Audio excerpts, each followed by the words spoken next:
Okay, this video is part 2 of food and mood. There's going to be 3 parts. So continuing on, if you type into your computer browser, what is the global distribution of depression, for example, you'll see that it pretty much matches the standard American diet, the westernized diet, which is a very high-fat diet. Also has a lot of simple sugars. And of course, it elevates C-reactive protein in the blood. That's like an acute phase reactant released by the liver in the setting of inflammation or infection. But it's also elevated when you eat a high-fat meal, and that's thought to be a myokine effect from the muscle signaling that it's not able to replenish its glycogen. That's Gregory Sloop, MD. He's like the best atherosclerosis researcher. A high-fat, high-simple sugar diet has been shown to decrease BDNF, brain-derived neurotropic growth factor. So decreases the ability of neurons to form new connections. That's how you learn stuff, is by making a new connection. You take the new information and you connect it to the old information. You have to associate it with something. All learning is associative. And so it basically impairs your brain's ability to learn anything. High-fat, high-simple sugar diet is not what the brain wants. Especially it's the high-fat. That's a real big deal. That's why I'm not a fan of all these, I need my extra fats. No. All right, meat causes inflammation for multiple reasons. First of all, meat has a lot of saturated fat, which contributes to causing leaky gut. It's often fried. The vegetable oils contribute to leaky gut.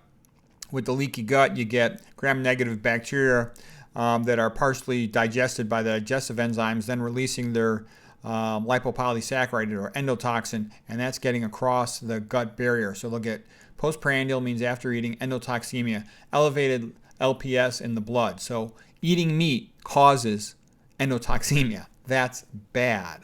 It also, the saturated fat, causes a partial increased permeability or leakiness of the blood-brain barrier. That's bad. The brain cells have to maintain a precise neuronal milieu. So anything that increases blood-brain barrier permeability in an unexpected or unwanted way is going to decrease the ability of neurons to function. There's also something called xenosialitis from beef due to abnormal sialic acid getting into the glycocalyx. I had a separate lecture on that about problems with meat. And so the bottom line, it's all bad. You don't need to eat meat at all. I recommend 0, not 1 bite. Obesity is associated with increased systemic inflammation. Yeah, fine. The reason we're going to go into this inflammation stuff is because the hot new theory on depression is that it's caused by inflammation.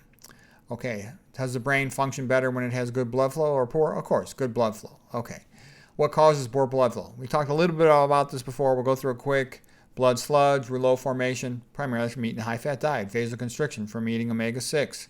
Vasoconstriction from eating sodium. Omega-6 cooking oils, they'll cause problems like lipid peroxidation. Omega-3 oils can also cause lipid peroxidation problems. That's why I'm not a fan of supplementing with them. The type that comes in plant foods have fewer double bonds, so they're less likely to run into problems with lipid peroxidation than the fully extended, DHA, for example.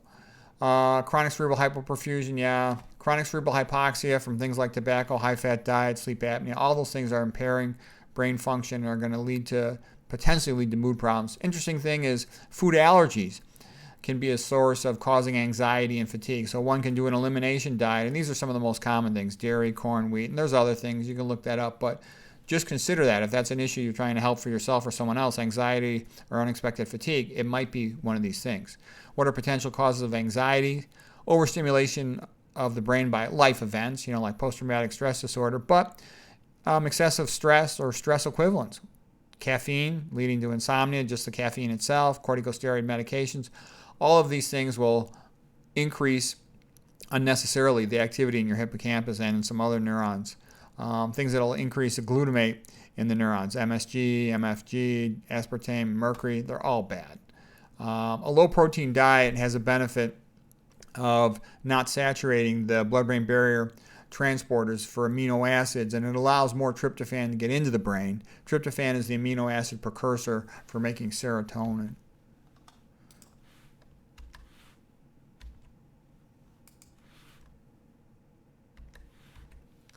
Okay, this is just something from a previous lecture on, a theory of dementia. And the reason it's relevant is it's about the same things that eventually lead to dementia lead in the short term to these mood disorders. Okay, you need good oxygen and glucose delivery to your brain cells. You get your antioxidants from eating your plant cells. Those protect you from all these things that damage your neurons. Stimulants are going to ramp up your metabolic activity, and that's going to make it harder for the neuron to match its blood and oxygen delivery. And chronic inability to get adequate oxygen and glucose delivery and to produce adequate amounts of energy can lead those brain cells to die through programmed cell death, apoptosis. You don't want that. And of course, there's a lot of toxins, things that just damage neurons, and you want to avoid those as much as you can.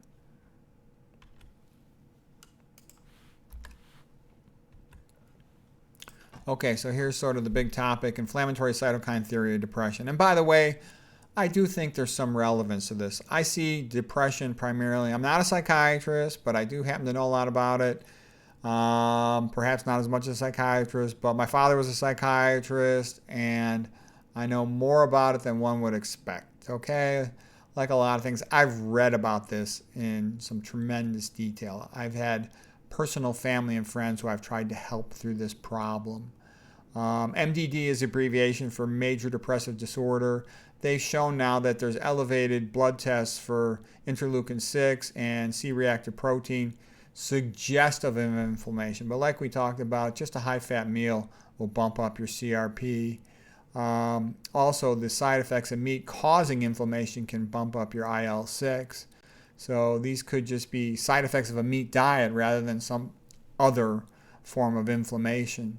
And so rather than treating this with a medication, why don't you try removing the meat from your diet, removing the vegetable oils from your diet, removing the processed food from your diet, and potentially control all of this without having to get a psychiatric diagnosis and take a pill. MDD is also associated with this marker of DNA damage from oxidative stress. It's called 8-oxo-2-deoxyguanosine. It'll be detectable in the blood and the urine of humans in association with depression more often.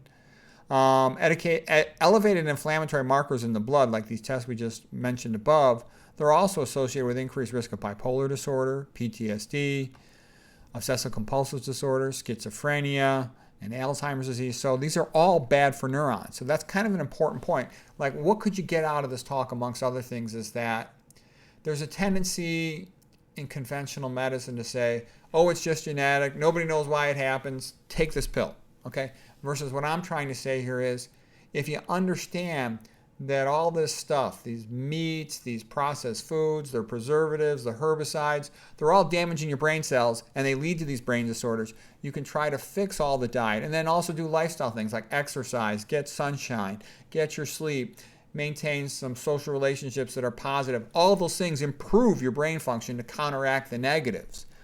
That's what you want to get out of it, that you're not just some genetic victim of aging, that these things happen largely for explainable reasons, most of which are controllable or avoidable. So there's a way you can win the game. You have to do a little bit of learning and studying, but it's doable. Okay. Like we said, the LPS is the bacterial endotoxin from gram-negative bacteria, lipopolysaccharide. And that's detectable as soon as 2 hours after eating a meal with meat, and because you're kind of double screwed with the meat. The saturated fats increasing blood-brain barrier permeability, and now the gram-negative bacteria growing on the meat are going to get killed by the pancreatic enzymes, and then they're going to release their endotoxin, and then because the saturated fats increase gut permeability, it's going to break across the gut barrier and elicit an immune reaction in the gut wall and potentially one in the blood as well. And then the sat fat's going to increase blood-brain barrier permeability a little bit, and that's going to potentially cause central nervous system effects like brain fog. Okay, and in a chronic basis, damage to brain neurons.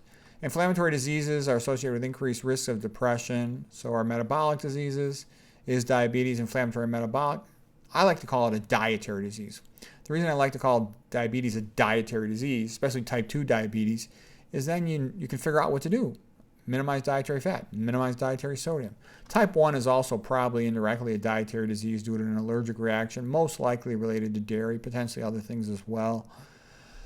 And you know that a person who eats junk food and processed food, they're not depressed all the time. So it's not like this always causes. And also, like I said too, there's usually a inciting event that especially made the person sad, and then they're perhaps more vulnerable to it because of this dietary mistakes and weaknesses, if you will. The inflammatory cytokine theory is also explained it as thought by what is called sickness behavior. So it's when a person is sick sometimes with an infection, they'll like to be by themselves, not eat for a while, and just try to let the body heal itself. And what is thought to potentially be some of the reasons for this from a so-called evolutionary perspective. Number one, infection used to be super common, most common cause of death.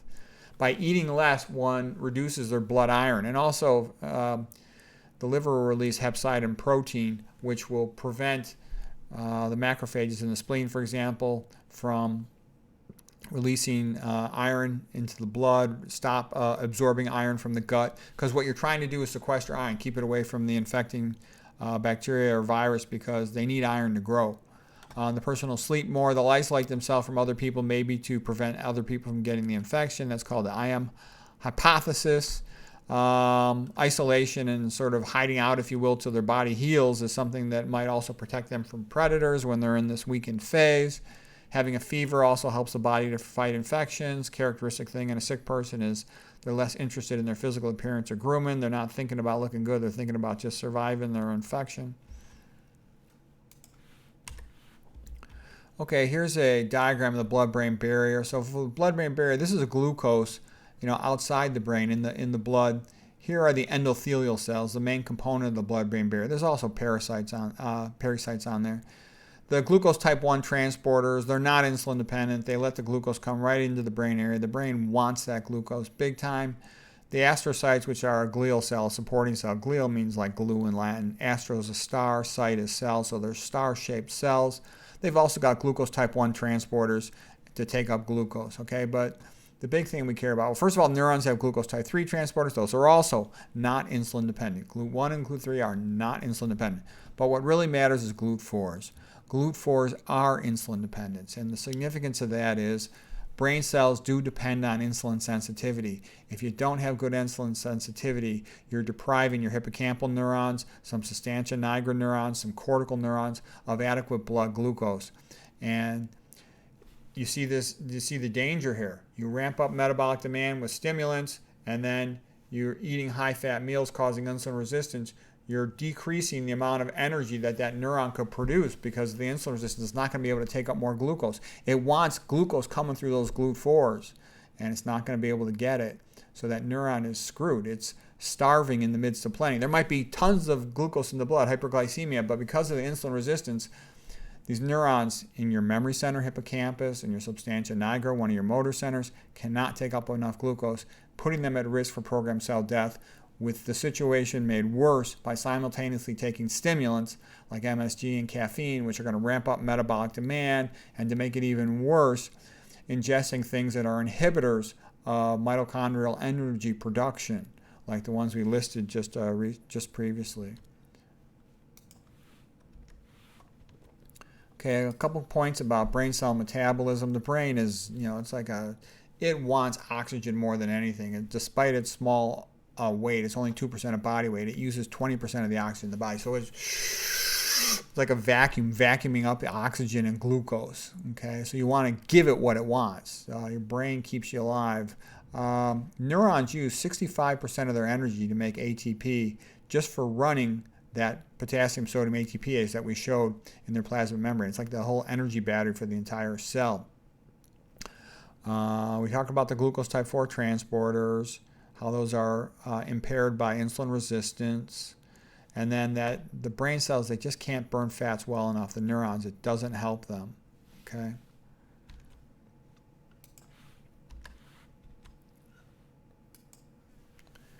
Okay, blood-brain barrier. We talked about the picture of the blood-brain barrier. The astrocytes are the supporting cells, the glial cells, kind of like the mama cells to help the neurons do whatever they got to do.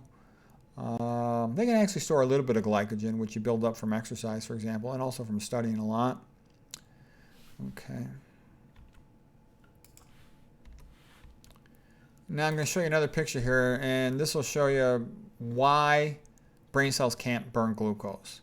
If we look at a glucose molecule here, we know that when this is metabolized through glycolysis, and especially then through Krebs cycle, these carbons are going to get blown off as CO2. Okay, right now this is a carbohydrate. Carbo for carbon, hydrate because each one has about the equivalent of a water molecule on it. 1, 2 hydrogens and an O, H2O.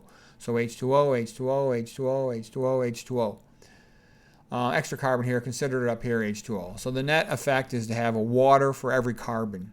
So glucose is already largely oxidized. By oxidized in this case, I'll just say having oxygens on the carbons. It's very ready to be converted into CO2. It's already more than halfway there.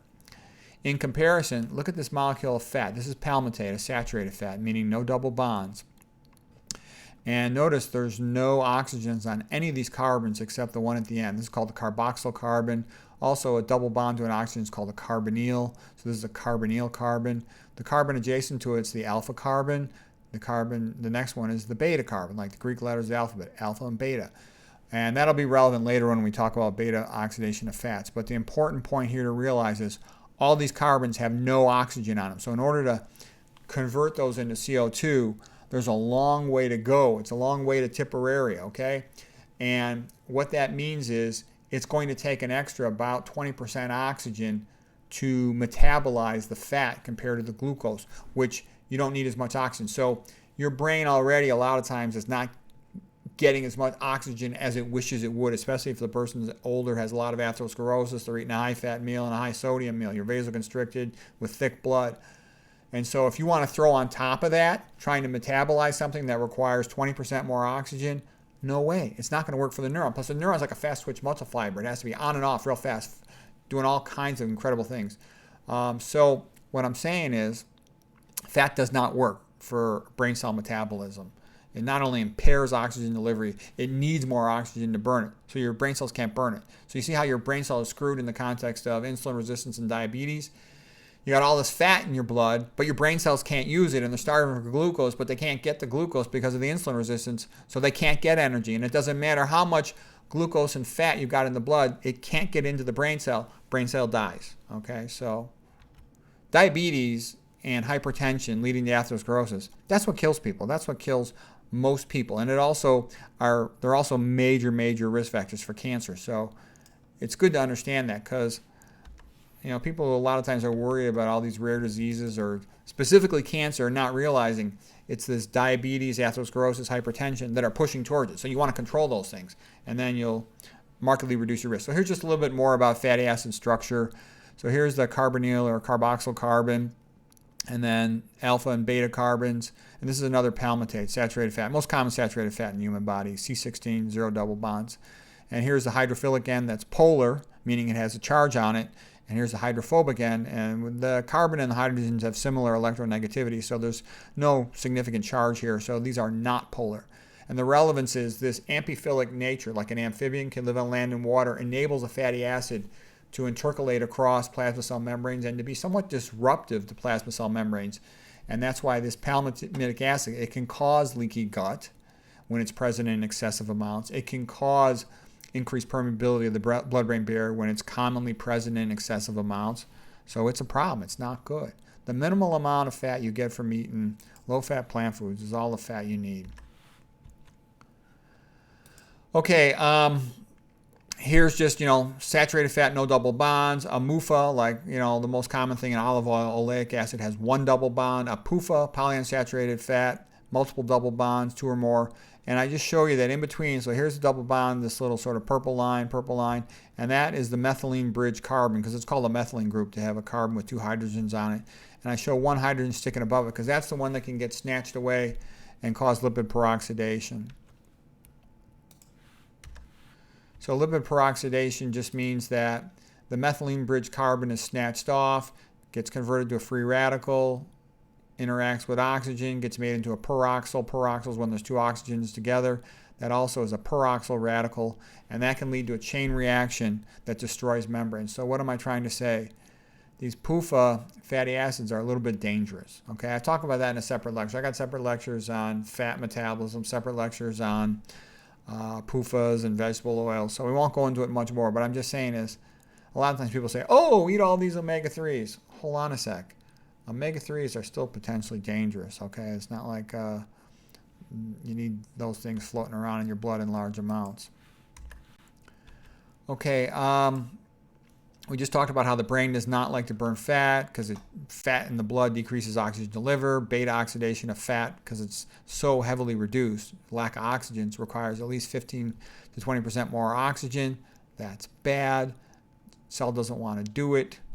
Okay, here's a good article if you want to read a Reiser's article on why brain metabolism does not favor burning fats. And why am I going through all this? Because the average person eats a high-fat diet. When I say I want a low-fat diet, I want like 10% or less fat. Okay, that's what you'll get from eating a low-fat plant-based diet typically. McDougall describes his diet as having about 7% fat. Okay, that would be like a perfect diet. All right, and so you especially don't want to be above 15%. I think real problems start to happen after that. So I just say these things because understanding, Pritikin said it, fat is bad. It causes problems, and all the fats are bad. Don't get me wrong. Some are a little worse than others, but they're all bad. This is what we were talking about a moment ago, starving in the midst of plenty, energy crisis because of insulin resistance with the glucose type 4 neurons on important neurons. Glucose type 4 glucose transporters on important neurons. Okay, we're almost done here, just a little bit more. SERCA inhibitors. SERCA stands for sarcoplasm endoplasmic reticulum ATPase. You really call it a sarcoplasm in muscle cells. In other cells, it's called the endoplasmic reticulum. And the ATPase is for pumping. And no, that C I forgot to include it here. It should be for calcium ATPase. Okay, you have to be able to regulate your cytoplasm calcium. Otherwise, the cell's going to have too high a calcium. And in a neuron, that'll cause excitotoxicity. So some of these things related to food are food dyes. Some of these food dyes will inhibit SERCA in the brain. That's really bad. That's another reason. Processed foods are always bad. Just stay away from them. The only thing that's remotely a processed food that I would eat would be oatmeal. That's it. Everything else would just be the item itself. I'll just eat a blueberry. I'll just eat a banana, beans. They just come as the item. There's no label even. The best foods have no label on them. Okay, avoid those non-stick cookwares because you can get the POFA in them, which is kind of like F-, and there's problems with that. Avoid aluminum. That's another reason why you got to filter your water. They'll put it in the municipal water as a clarifier. Don't eat your food off aluminum. I won't eat out of aluminum container. And, like I said, I get teased by my family or friends that I'm fussy and all that stuff. I don't care. One of the things I think you benefit from learning from me is I work with the brain. I'm a brain doctor, okay? I care about the brain. The brain's fussier than the rest of the body. In general, what's good for the heart is good for everything else in the body, but the brain's fussier than the heart even. Esselstyn's diet will keep your arteries and your heart open. He's got the best results of any doctor in the world to prevent coronary heart disease. What I'm talking about is going another step above that. What can you do in addition to the Esselstyn diet to protect your brain? That includes eat organic only because you avoid some of the toxic chemicals like GP that are in non-organic food. You avoid the atrazine. You avoid a lot of things that I think are toxic. What else? You avoid the human waste sludge, okay? Sewage sludge. There's less cadmium in the sewage sludge from humans can have a lot of cadmium in it, which you don't want being used as a fertilizer on your food. Another reason why I like to eat organic. I want to avoid all this MSG stuff. It's a stimulant. Has a stimulant effect on your hippocampus, your memory center. I want to avoid all that. Other things that can be harmful to SERCA include, diabetes. Basically, the higher your hemoglobin A1C in the blood, which is a marker of diabetes control, the more likely you'll have toxicity to your SERCA. Marijuana increases, also impairs SERCA function in the brain and in the gonads. There's this big modern hype on trying to say MJ is good for people. In my experience and my studying about it, not good. A lot of messed up patients are messing around with MJ. And in my experience too, it's weird. MJ patients are kind of like patients who like soy. They think they're smart and they like brag about their MJ. And it's just sort of like they're all messed up. It's associated with all kinds of additional problems. Maybe I'll do a separate lecture in the future, but it's way overrated. Okay, cleaning chemicals for dry cleaning. They can also impair SERCA. I don't know why that got stuck on the slide. I forgot to take that off. Paints, adhesives, and glues and PCBs are associated with decreased circuit function. Benzopyrene from cigarettes or from grilling milk. Benzopyrene from grilling meat can impair circuits. So these are all things you want to watch out, because anything that's impairing circuit is going to be messing up your neuron metabolism. Okay, here's just some references. I got references on all this stuff. And so the bottom line, same old thing I said before. You want to be like Adam and Eve, but with indoor plumbing and heating. We're not going to go into this hypertension stuff. So anyways, hope that was helpful. And I think I got maybe one more. I got 3 parts to this these lectures on food and mood.